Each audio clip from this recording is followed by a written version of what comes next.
Hey everybody, this is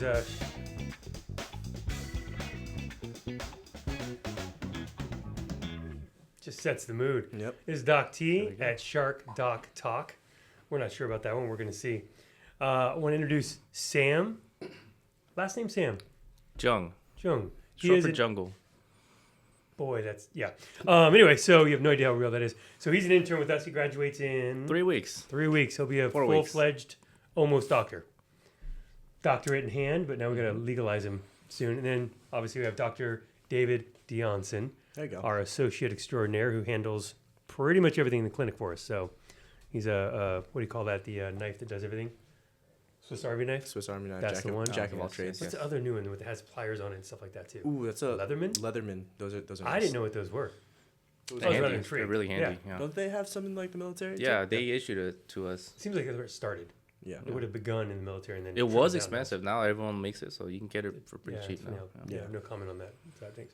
Anyway, so today we wanted to introduce Sam as our intern and then have Sam kind of introduce you guys out there who's listening what the experience is like from somebody coming from school, your more typical chiropractic background and so forth, what it's like being in this environment, and basically see how that sounds. So, sorry, we're getting phone calls all over the place here. So, with no further ado, Sam, what was your experience like? First of all, why did you pick this clinic? Why was SHARC the place you wanted to go?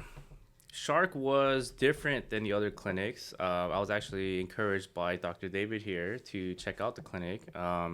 He opened my eyes to what chiropractic could be.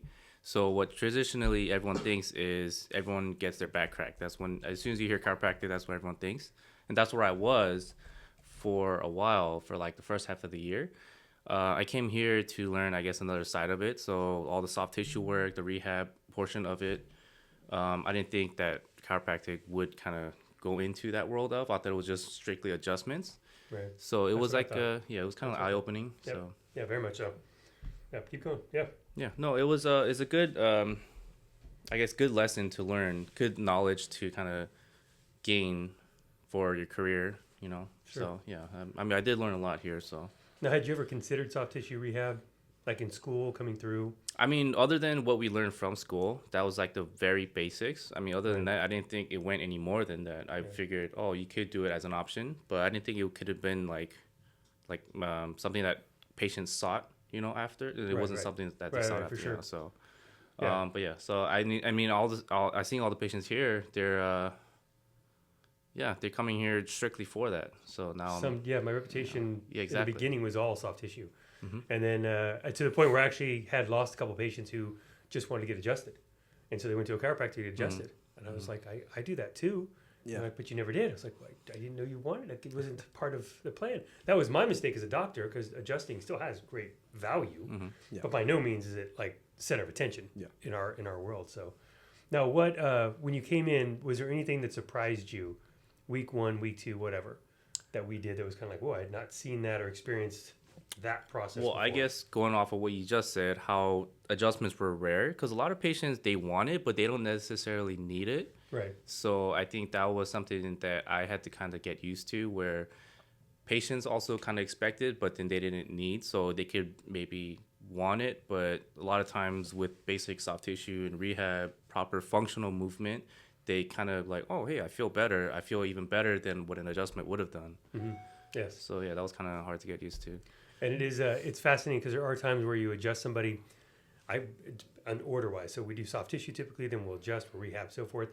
But there's one I do adjust first and then start working the tissue around based on kind of what they're presented with. But it's an interesting process for sure. And it's something new. It's just, I think the funniest part is we are somewhat of I don't want to say, we're restructuring the way people in general view how chiropractic care can be, to include things like soft tissue work, include things like rehab work, nutrition, just simple things where you're actually addressing the whole person versus just really adjusting, moving on, fingers crossed, and we'll see what happens. So it's a fun realm to be in. So I'm always curious to have interns. Now, David, or Dr. David, sorry, he's earned Dr. David.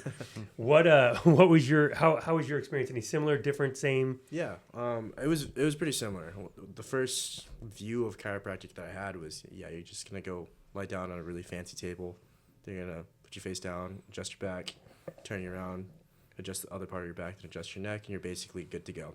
This was the first place that I really saw where you could have a visit that was longer than 15 minutes and really like focused on like you as the patient and what the problem was. So like with us, like you said, a lot of soft tissue, lots of functional rehab patterns, and then we'll adjust if necessary. And then you check in with them in a couple of days. Or by request. Or We by still request, do? yeah. We just We'll take do it. requests. Yeah, We just take requests. Take requests. So really, I've seen soft tissue and adjustments more as like tools in the tool bag rather than the answer for everything. And it's really been really tailored to what the patient needs at this point.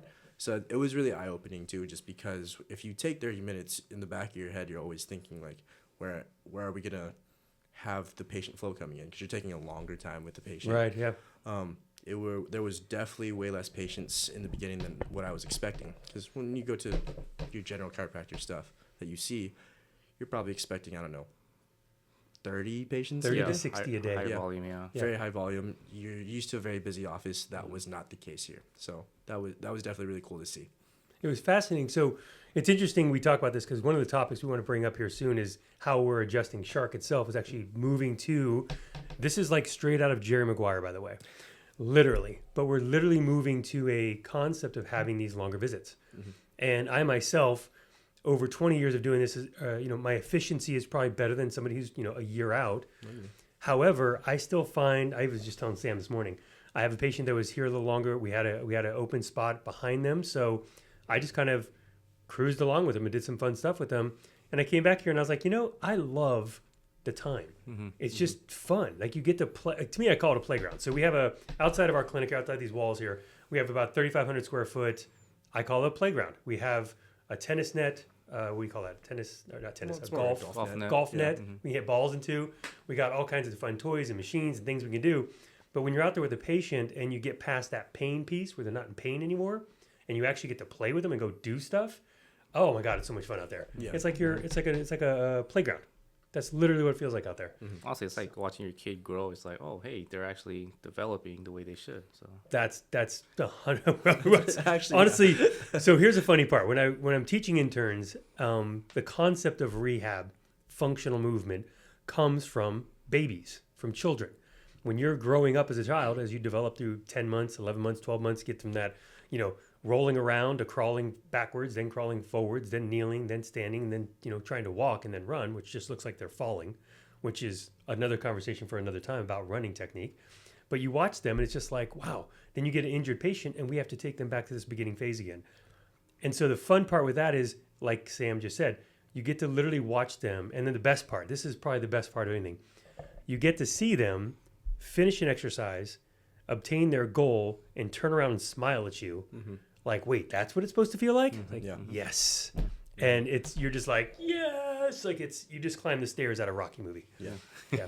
And I think that's why I love the rehab portion much more now. I think when I was an intern, I kind of like didn't fully understand it. I just thought it was part of what we do. But the beautiful part about the rehab programs themselves is that it really gives power to the patient over their own pain. So we're not just someone that gets them out of pain. Like they have some responsibility on there, and it really empowers them to go live their life. And really, that's the purpose of it. 100%. Yeah, 100%. It is. Well, it's funny. It's, how do we say, a good friend of mine. We have a bet. He's a Dallas fan. I'm a Niners fan. I'm sorry. So it's sometimes it's just rough. Few teams like that. So we have a bet every year, or every year they get to play. And this year, Niners won. So we take the other one out to dinner, whoever loses. And he sells insurance, so he has a salesman side to him. And we were talking about stuff, and he's a patient as well. So I was kind of picking his brain because this is a new world for me to have a longer visit. Like this whole thing is new for me conceptually. And I said, why is it you come here? Why do you see us? And he said, I'll be honest with you. I trust you because when you tell me stuff and I listen and it works and I feel better, that's, believe it or not what I get usually. So you walk me through it. You explain it to me. You educate me on why my body's doing this, how to fix it so it doesn't do it again. And that's kind of it. It's the education portion. Anybody can treat pain. We've talked about this a few times. We'll talk about it every podcast. Pain is not the hardest thing to treat, relatively speaking, of course. You break your leg, that's going to hurt. It might take a minute to heal. But normal stuff. But it's that, how do I keep myself healthy, functioning, happy, moving along, doing what I want to do, which is basically quality of life. Yeah. And it's not like we're saying, we're going to change your life, but we've changed lives. So that's kind of the beauty and the fun of it all, which is why it's easy to embrace the concept. It's unique because, like David was saying, or Dr. David was saying, you come into a clinic, especially a chiropractic clinic, you're expecting this place to just be hopping. People in, people out, people in, people out. And for ours, like somebody comes in, it's kind of quiet for 30 or 40 minutes. Then the floor gets moving a little bit with a couple people. They take off, somebody else comes in. But the quality of care, the things we get to do with the patient makes us happy so that it's not really a sacrifice. It's just more mostly for me because David's young, so this is his world. This is me adapting, but it's like, I like it. Yeah. I like it way better. Yeah. Way better. Hard to adjust, old dog, new tricks. That's hard to do. Yeah, it's definitely a learning curve to try to get to the hour appointment, because I think my brain always thinks like, how am I going to fill up an hour? And then you realize that we sit down and watch Netflix for over an hour, and it's probably the fastest hour of your life. Mm-hmm. So it's always going to be an easy fit if you're really paying attention to everything. I just wanted to ask Sam here. I know we've taught you some rehab exercises and things like that. How has it been, at least teaching someone else to do rehab here? It's actually funny you say that. So, like, for us, where you have that background, we're like, oh, you can kind of identify yourself. You're like, or you can identify something's wrong. A lot of patients, they don't even know the most basic ones. So, like, you have to use a lot of layman's terms. You can't use too clinical terms, like the muscles. You have to kind of just say, for example, like shoulder blade rather than scapula, you know, stuff like that. So it's like breaking it down for them and then going step by step. I think it also goes into the education portion, like, oh, try to do this versus that, instead of just telling them to move, right? Because you can move through an exercise, but you can do it completely incorrect. So I think just kind of like showing them, moving them through the motion, kind of, it's to me, it's kind of funny, because it's like, for me, I was like, oh, I thought everyone knew this, but yeah. It's a funny thing. So it's interesting when you're doctors like we are. Yeah. Like, we're a movement functional based chiropractic group, right? We love rehab. We love talking nutrition, training, because we're all athletes. We love to train. It's our happy place. Mm-hmm. So with patients, we tend to forget, because a lot of our patients are active. They're weekend warriors, what have you. Some collegiate athletes, some pro athletes, high school, what have you. But you forget sometimes that while they have a base understanding of how their body feels, they don't necessarily understand why it feels that way, why it's moving that way, why this, why that. They're not really sure. So that education, and it's never brought to light in my mind. Like, patients of mine from 15 years ago tell me I sound the exact same today as I did 15 years ago, which either means I've been wrong this whole time or I'm onto something. Mm-hmm. Hoping for the latter, right? But then you start to have younger docs come in who are fresh out of school, the newest information, newest data, newest studies, newest everything. And they're like, oh, yeah, that does make sense. Mm-hmm. And they start applying these things, and their light bulb goes off like, no, this makes sense. And then you start to think, okay, cool, I haven't been wrong for the last 20 years, thank God. And then on top of that, you're thinking, oh, wow, this is something we've been doing, educating-wise, I've been doing, you guys are doing. And then, I swear, the best feeling in the world, the patient's face, when they click. I just had a golfer this morning. He's I think he's over 58, so I don't know what they call that, senior tour. Senior tour. Very good golfer, having back stuff, has a shoulder thing. But I'm explaining to him how the body formulates itself in a mobility, stability, joint by joint process. And then when he said, well, why does my back hurt then if my shoulder's a problem? So I got to explain to him, this is how the shoulder starts to affect movement patterns all throughout the body. And he's a golfer. So the golfers have 40 quintillion golf variations. That's via TPI. So you can imagine that every time he swung that swung the golf club at the course, that inhibited or inability of that left shoulder to do something means something somewhere else has to take over. So that's the fun of our job. We get to figure out what it is and why and fix it. Mm-hmm. And trust me, when a golfer feels better and plays better, they love you.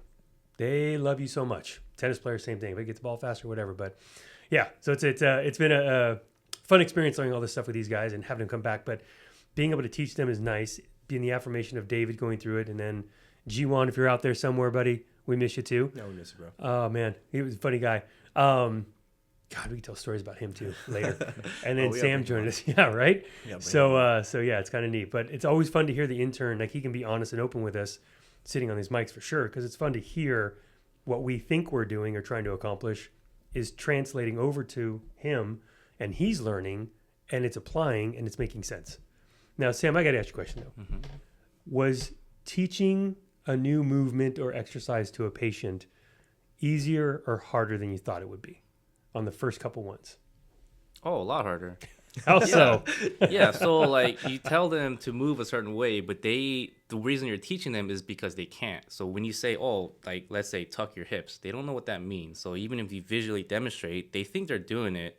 So unless you're manually moving their body into that position, they can't do it. So that's kind of the point of that exercise or the movement. Right. So it's just, you can say it a million times. If they're unable to do it, they're not going to do it because either they don't know how or their body can't.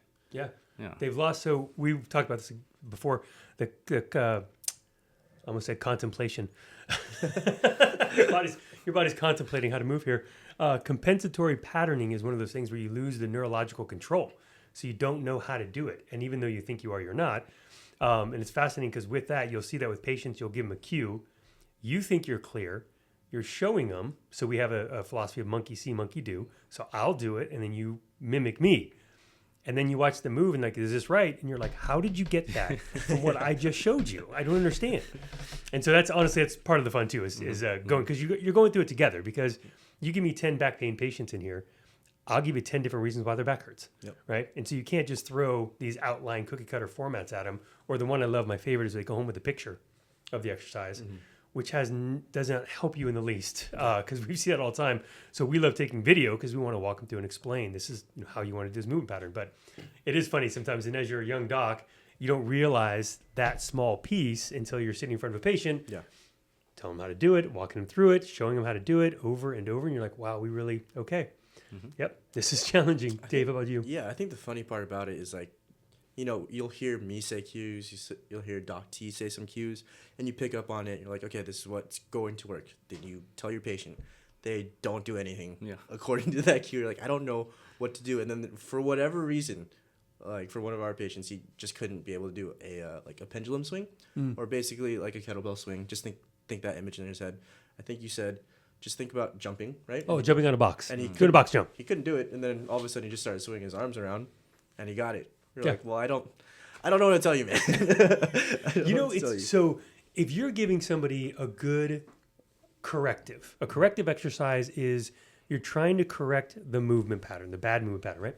Sometimes cueing a natural human movement, just letting them walk, telling them to jump on a box or jumping jack. Those movements, inherently, you can't do them the wrong way, so to speak, because you won't make it. Yeah. You got a 14-inch box, 16-inch box in front of you, and you have poor hip hinging, meaning you're not pushing your butt back and using your hips to propel yourself. When you go to a box jump, you correct that real fast, because if you don't, you will fall into the box. You will get nowhere near on top of it. So it's interesting, like he was saying, we're just like, okay, just swing your arms and let your body adapt to the weight going backwards and forward. And his hips and his brain naturally captured it and said, okay, here we go. I got it. Yeah. Yeah. So the biggest thing that I learned from that is like a cue is useful until it's not. Yeah. Yeah. You just try to figure out how to say the same thing in a different way. 9,000 ways to say the same thing. Yeah. Yeah. But I remember as a student, though, they'd tell you a lot of doctor jargon. Granted, it was for the students in the school to understand, to talk to each other. Common language. But when you're talking to a patient, they're not going to fully understand flex your rectus abdominis or get to neutral pelvic position unless you teach them what that means. So probably about half or maybe less than half have fully understood what I said when I want you to flex these muscles. They don't know that.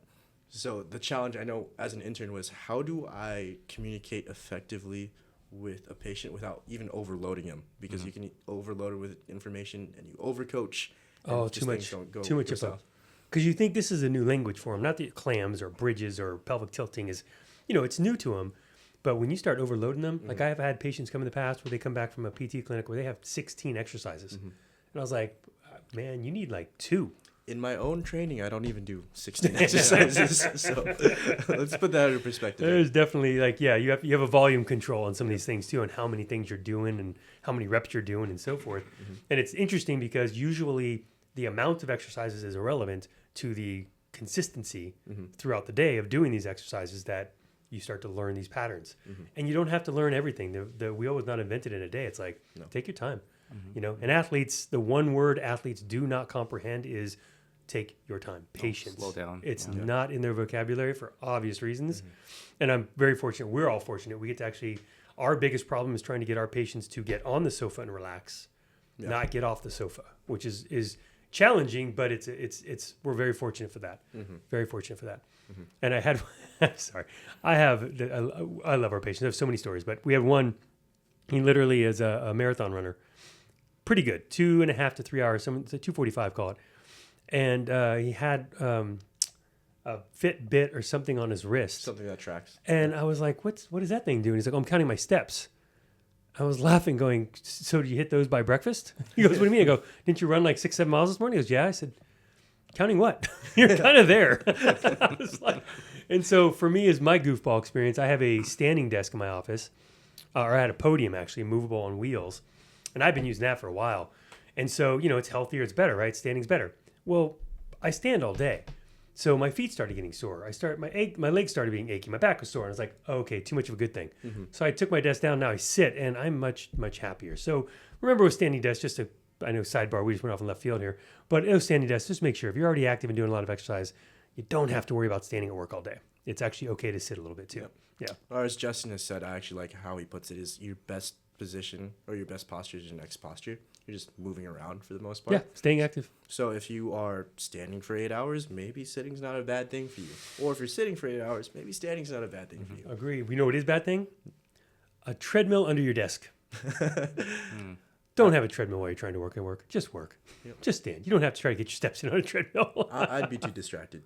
I would fall many times. What about you, Sam? Like a standing treadmill? Yeah, Yeah, you just walk on your treadmill while you're working on your computer. Yeah, I don't know. I haven't seen those. Yeah, That's interesting. I'll show you right after. It was a bad idea. All right. Yeah. Going back to you, Sam. Yeah. More importantly. Yeah. Oh, yes. So you've Yeah, been here serious. for some time now. How do you feel compared to when you first started? Do you feel like you've learned a lot more? Do you feel more confident as a Oh, boy. clinician? Answer right. I can't say Make the right answer. I can't say confident because I know I have improvements to make, and I know that I don't know a lot of stuff. But from when I first got here, being like a hotshot new student entering clinicals, thinking, oh, I learned so much, I can finally do it, and I'm doing it wrong. I'm doing it like how I want to do it, but not how to properly do it. And it always comes back to the patient, right? Not everyone looks the same, not everyone moves the same. So it's like me wanting to do it, I'm unable to do it every single time the same exact way. So I mean, I know I don't know, and I also don't know what I don't know. So, yeah, I know I'm just looking forward to everything that I can learn and will learn. So I think everything is a constant learning experience. And one thing I want to say is when we speak of how we do things and we prefer them this way, it is by no means to say somebody else is doing it the wrong way. It's for us, myself, 20 plus years, Dr. David, 3 years now, About 3. 2.5, 3 years. It's what we have seen and found through experiences with thousands of patients in all walks of life and weekend warriorisms that has the most benefit. Like I do something called active release technique. It's a specific soft tissue thing. Like David does it, Sam's learning it. It's one of those things that just I have yet to find something that does it better. And I'm not saying it's the best. It's just for my world, doing pretty good. So, but like Sam was saying, because I felt like I did some things wrong in the past and I've corrected them. It wasn't because, again, somebody else doing them is wrong. It's just that for me and my patients, it was better this way. Yeah. I just want to put that in there because some people get a little, we're better. We're just different. Yeah, different. Yeah. And we like what we do. And just to reiterate with that, Sam, if it gives you any hope, like I'm only 2-3 years into practice, like I'm still learning a bunch too. There's stuff that I think I have when I'm taking the intake.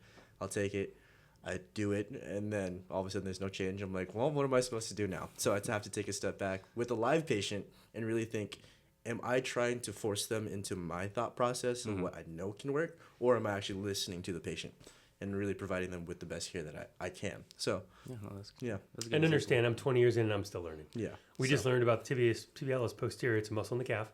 And it Right, this one. attaches to other parts of the bones that I was unaware of, which I was like, wait a second. And I pride myself on knowing where everything is. And I was kind of like, oh, I did not know it actually went that way too.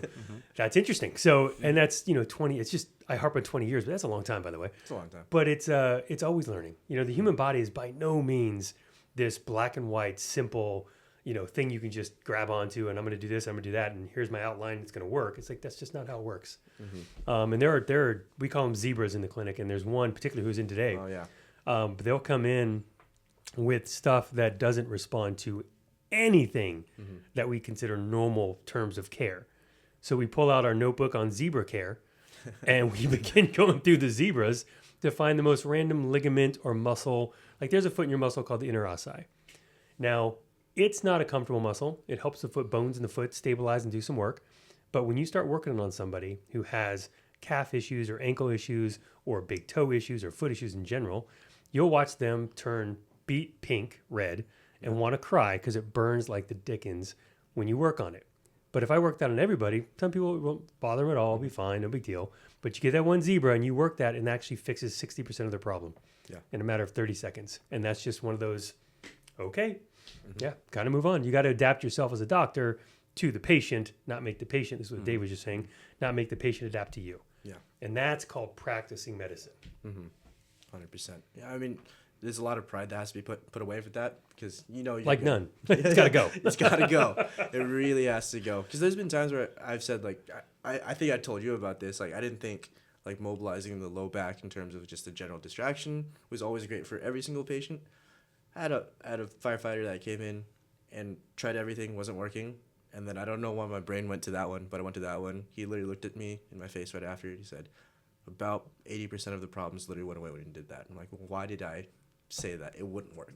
So at least for you, if there's any wisdom I could give you, just be open to trying the different and learn. stuff. Like learn stuff. Like there's a distraction technique where the patient's lying on their back. I stick my leg up on the bench. I put their legs over mine. That was the one that I did. And for whatever reason, even though I can do that other ways, this particular position creates a distraction that is fantastic. And again, that's a zebra. And people ask sometimes, well, if that worked on them, why wouldn't it work on me? Because you're not them. I love hearing this statement. It worked for my friend, so therefore it'll work for me. Yeah. And that's assuming that you two are identical twins who have moved the exact same way and have the same experiences, drive the same car, do the same job. It's just not how it works. Yeah, just not how it works. There's commonality, but it doesn't. Yeah, of course. Exactly like I said earlier, 10 back pain patients, but 10 different reasons why. So that's good. I love the idea of reminding ourselves as doctors, even though you might be successful or accomplished or whatever, that you don't know what's going to walk through that door.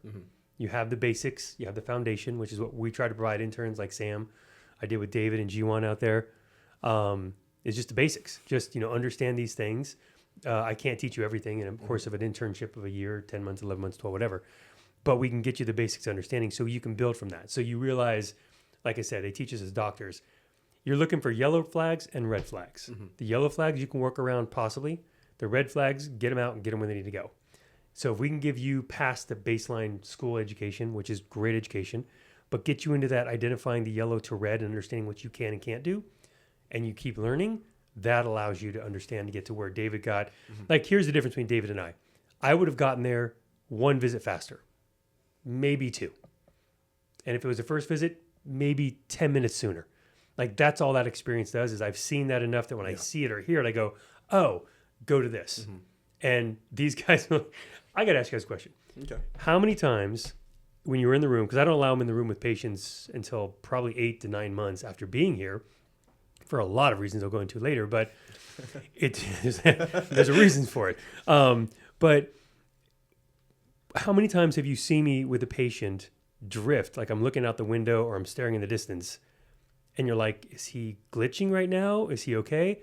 And I'm like processing through my head all the things that like the checklist. Nope. Oh, wait. Okay. Whoa, that's it. And we land our plane on this thing. It's like, oh, this makes sense.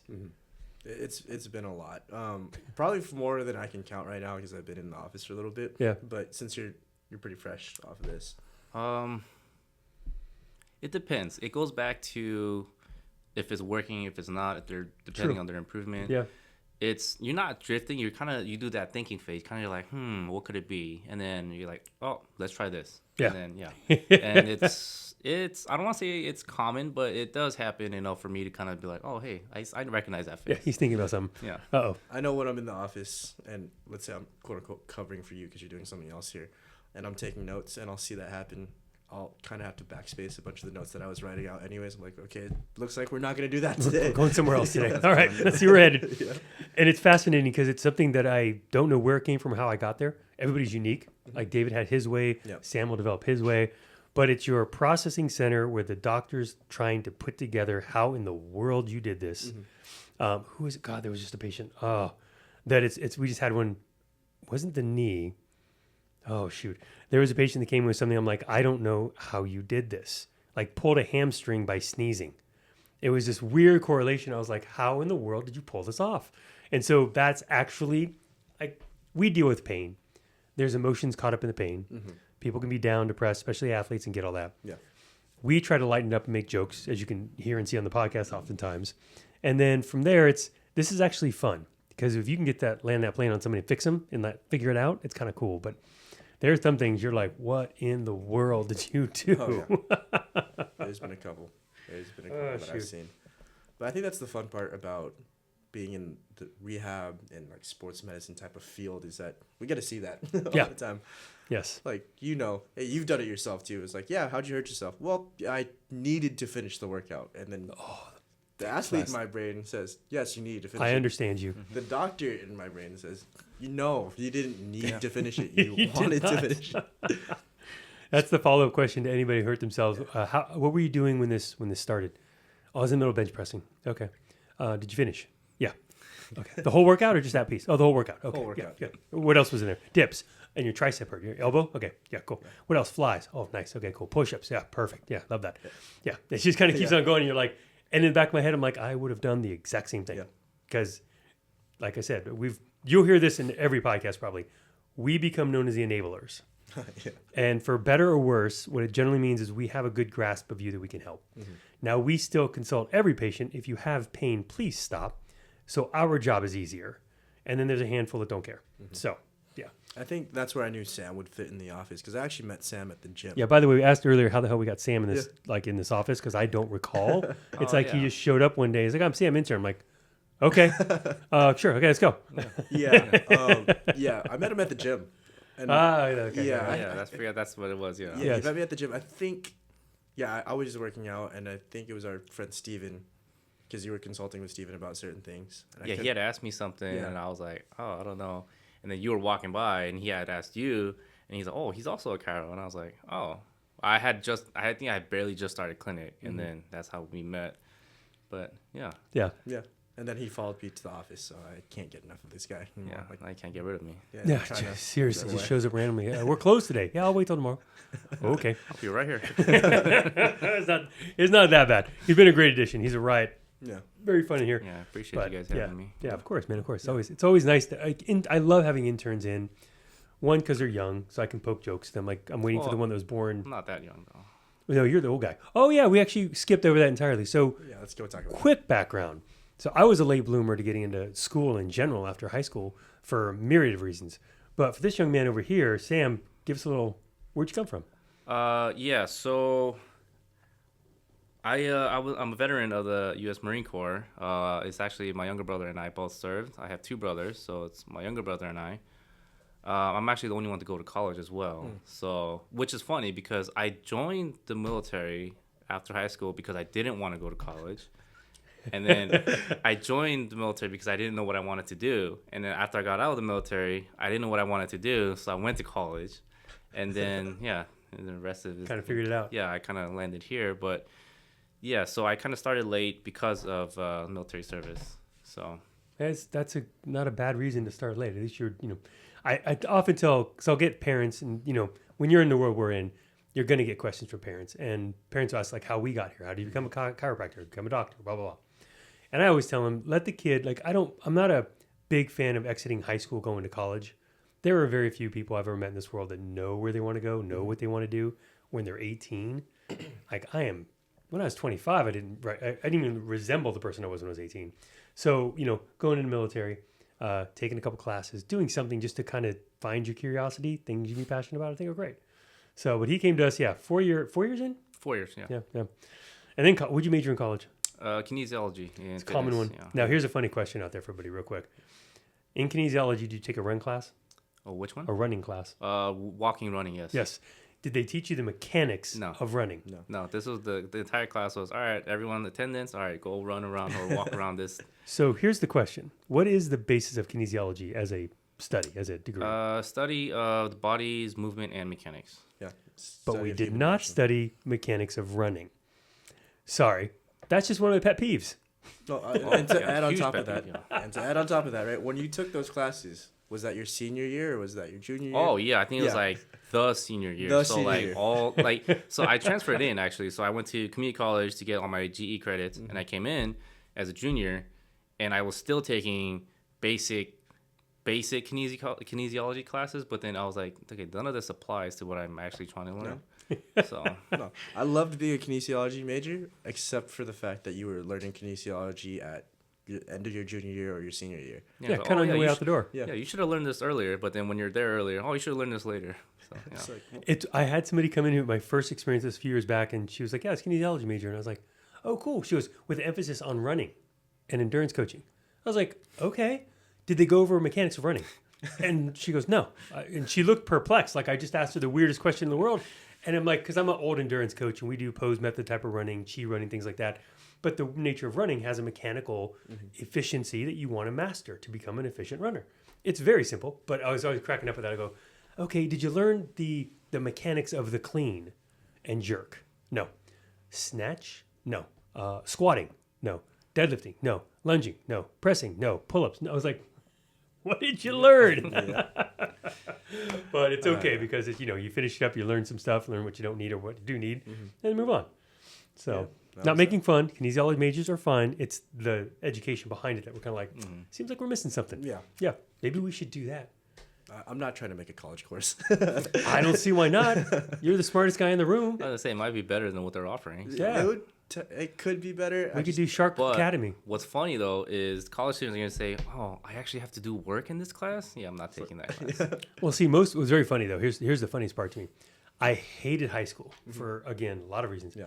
College I enjoyed only because it was on my schedule. Like nobody's telling me where to be, when to be, how to be. Yeah. I mean, yeah, the classes were from 7 to 8:30, but I could choose not to go.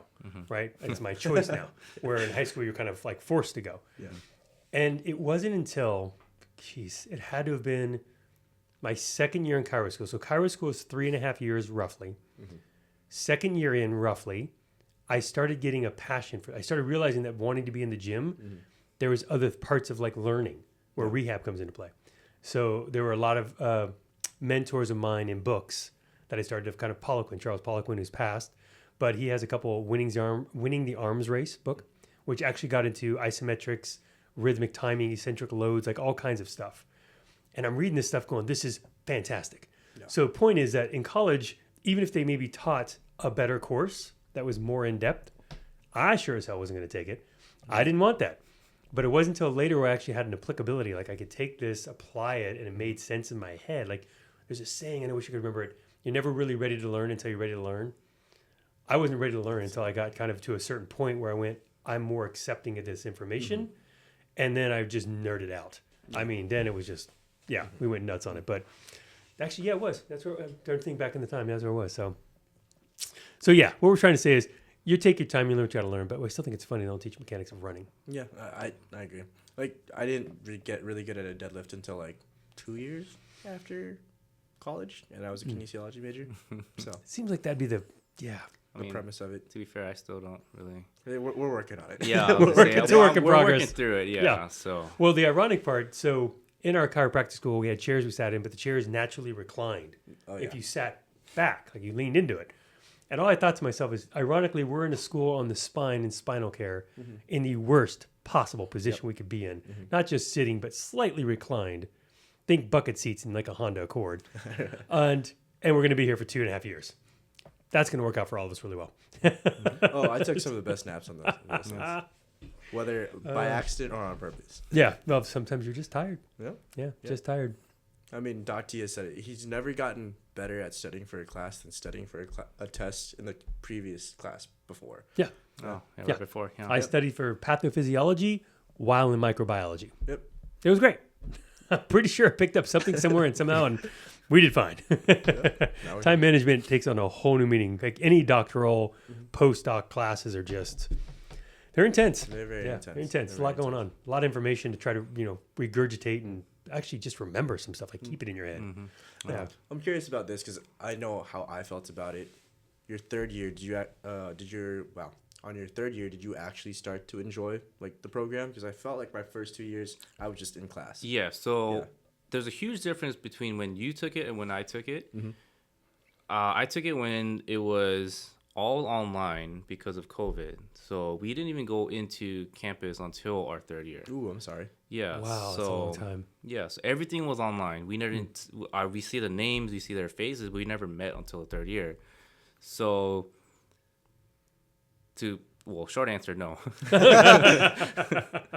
It was just hard to learn because like you're just sitting in front of a screen and I'm just like, there's so much information and they're not the greatest at teaching because there's so much information and I had to kind of pick up the rest of it.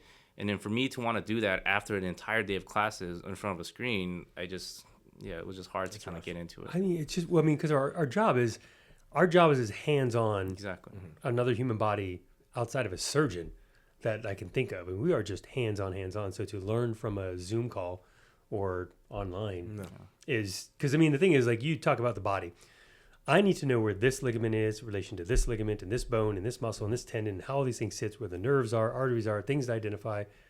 If I'm not touching and practicing on other people's bodies and learning, you can't just intellectually figure that out. So we had lab classes, but it was only the necessary lab classes. So they had like precautions on like what you can and can't do. You have to have the same lab group, so you only touch the same person. Yeah, I remember those stuff rules. like that. I was toward the back end. Yeah, we didn't have cadaver labs, at least until our third year, and you had to sign up for it, and there was a waiting list. So obviously, the cadaver lab was probably where I learned. Yeah, we didn't 90% of what I knew. I dissected so much on that one. I don't even know what the cadaver lab looks like. I don't even know where it is.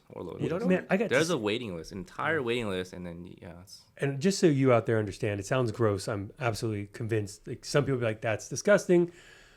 For us, when you go into a cadaver lab and actually see 3D, like what these things look like, how retinaculum looks like, which is a tissue in certain areas of the body that hold things down. But you look around, you see what a tendon looks like. Like there's a sciatic nerve. You hear about that. Dr. Google tells about it all the time. But the sciatic nerve it's thick. Think of like a hose. It is not a small nerve like some of the other ones are. And when we got to it, everybody in our dissection group was like, "What's that? That's a really big thing right there." Oh, sciatic nerve. You're like, "Jeez, it's huge." And so it's funny because it brings relativity and perspective to the body. Yeah. And for someone like me, it was fantastic because you're sitting here going, all these light bulbs are going off now. So instead people say this hurts or that hurts or whatever, you're like, okay, I can see in my head where, why, and how. Yeah. God, it made life so much easier. So to not have a cadaver, like cats, I'm sorry, just don't cut it. No, I don't. I get it, but no. Humans are just... There's a different feel and like look to it all. Yes, 100%. And honestly, I will say, the kidneys, the heart, the organs, fascinating. Yeah, I think they're smaller than you think they are, Yeah. but they're also more compact together. Oh, yeah, they're in there for a reason. Yeah. And we had one that had a pacemaker, which all of us was like, oh, this is so cool. Yeah. The ones that I had, we had one that had a pacemaker. We had one that had a kidney replacement. So it's always interesting to see like where they place it in. Oh. Yeah. Wow. It's more like up front rather than it's back. Yeah, end. yeah. It's really cool to see. It's like they're playing Tetris in there. Oh, yeah. Moving stuff around, put that over there, and as long as it works, I guess we're good. Yeah. Yeah. So funny side note, I have one of these in my career, but I had a patient come in and we were talking about something, and she brought in an X-ray that she had done, low back stuff, and I'm looking at the X-ray, and I just kept tilting my head like a dog, like looking at its owner, like wanting a snack food or something. And she goes, "Are you okay?" And I was like, "Something doesn't seem right here." "Oh, I forgot to tell you. That sounds like a big deal. Lay it on me." Yeah. She goes, "My entire organ system from the neck down is reversed." Oh, what's it? And I thought to myself, wait a second here.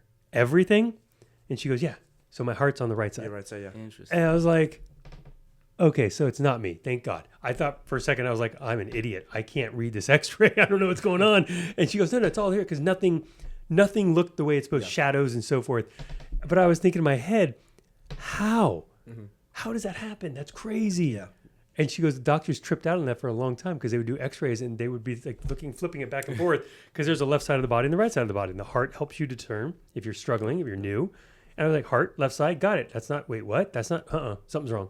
Yep. It doesn't go there. There is a name for that. I forgot what it was. There's a condition, but it's so rare. Extremely rare. Yeah, but that was a funny one. Yeah, That's a zebra on that one. That's interesting. that's a once in a lifetime. Like, wow.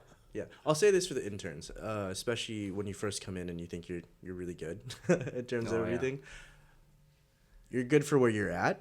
Yeah. But in terms of when we want you to see a patient, there's reasons why we don't have you put your hands on a patient quite yet. Yeah. Because of that. Like, where do you feel like your skills are now as compared to where you first started? Oh, compared to when I first started, I worked on what I needed to improve on. So I feel like I'm not quite there yet, but from where I started, I think I'm on the right path, right track. That's good. Getting better. Yeah, and it's always tricky because when you're an intern, you're kind of at the behest of the doctor who's working with patients in a busy schedule. And like I travel with the team and the Chargers, so my schedule can be a bit nasty. Like we just got flexed to a Thursday game, so if he was my Thursday afternoon intern and now I'm gone, then he can't, he doesn't get to come in, or he has to come in different hours or whatever. So we have to figure out how to get him in there. It's not even for the hours for school. It's just the hours he gets to learn. Mm-hmm. And so when we're here, it's always in my mind as doc is, what can I work on with Sam? I'll ask Sam, what do you need to work on? Or Dave, what do you need to work on? We want to focus on, like, let's go do play and figure some stuff out, make sure you're learning the curve. So it's fascinating. Although Sam has learned one thing about doing soft tissue that he was surprised at, I think, considering he's a strong man. Yeah. How do your hands feel? Oh, my fingers hurt. Yeah, he's sore. He gave us the Deadpool flop. I'm always walking around like this. So the thing that the reason I make my interns take their time is I want them to focus on technique of things. Technique equals longevity when it comes to treating. Mm-hmm. And it's time intensive. I've had interns in the past where I'm trying to get them to focus on intern with me. I'm a sports-based, rehab-based, soft tissue-based clinic. Then go to a regular chiropractic office, meaning that they'll see the 30 to 40 a day, rack them up on the table, crack the body parts, and then out they go. And see which one you actually find yourself drawn to. Because you may, in your mind, think it sounds good to do these things. Like I thought just doing a straight chiropractic clinic would be amazing. I get to work on a whole bunch of people where I love to move. I don't sit still well. And it turned out I went there and watched. I hated it. Mm-hmm. Then I saw my mentor and I was like, I love this. Mm-hmm. So I was kind of surprised myself with that. So it's very fun to watch someone find their niche. Mm-hmm. And I tell them there's nothing wrong. If you went to a straight chiropractic clinic and wanted to do that, it doesn't make you better or worse than me. It just makes you different than me. Mm-hmm. And I have nothing but respect for people who say, I just adjust because I believe in the adjustment. Fantastic. Mm-hmm. There's nothing wrong with that. If you need soft tissue and rehab help, here's my card. Yeah. Always sell. Always sell yourself. Yes, right? So, but it's like, it's fun to watch him kind of get that experience. Mm-hmm. And Sam may decide after this is all over, his hands hurt too much and he's just going to be a straight adjusted chiropractor. Oh, no, it's getting better. He's getting there. We're harping on him. Yeah. He's pretty good at this point. I do trust him. Remember when I first got here and I learned, I was like, oh man, that was what? I was like, I think I did one body part. He worked on one calf. 5 minutes. And I was like, okay, I'm done for the week. Yeah, I was done for the week. Yeah. I couldn't even hold a pencil. Yep. I will say, those are funny. Yeah. I had one intern. When he started, I was nervous. I think he was more nervous because the thing that you learn is how much pressure or tension, ART, it's tension, that's the word they use for it, but how much pressure or tension, what am I using on this patient? What's okay? Mm-hmm. If they're feeling, like if it's tender, which most inflamed muscles are going to be tender, but how hard do I work that tender muscle? And learning those depths, if you will. And so this young man tried, and I was like, you can stop petting me now. We can go ahead and let's get in there. And so I was like, oh, this is going to be an interesting one for sure. And turns out he's a hell of a doctor.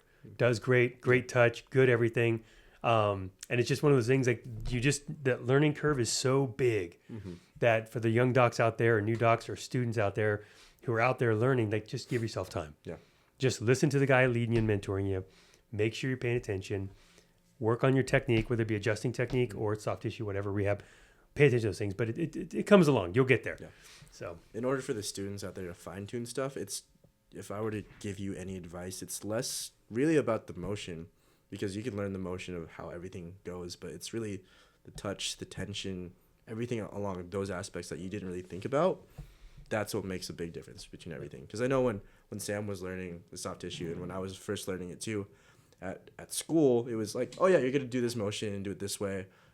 But I was definitely jamming in really hard, and if a patient was there on the table, they would jump off the table. It was like trying to drill a hole in there, or what yeah, are you doing there? like, you know what it is. You know, they're just going in. It's like, you need to do this. Yeah, because that's what I thought too. It's like, oh, I got to go harder and deeper rather than more effectiveness. It's not, it doesn't mean better. Yeah, I think it always comes back to that. Yeah, I think Leahy would be very proud to hear something like that. It's like it's the technique of the tension and how you actually apply that. Because you're trying to take a muscle and you're trying to manipulate that muscle to do what you want it to do. Effectively disengage, stop being in a spasm, engage, turn on, just some tissue you're trying to make it do what you want.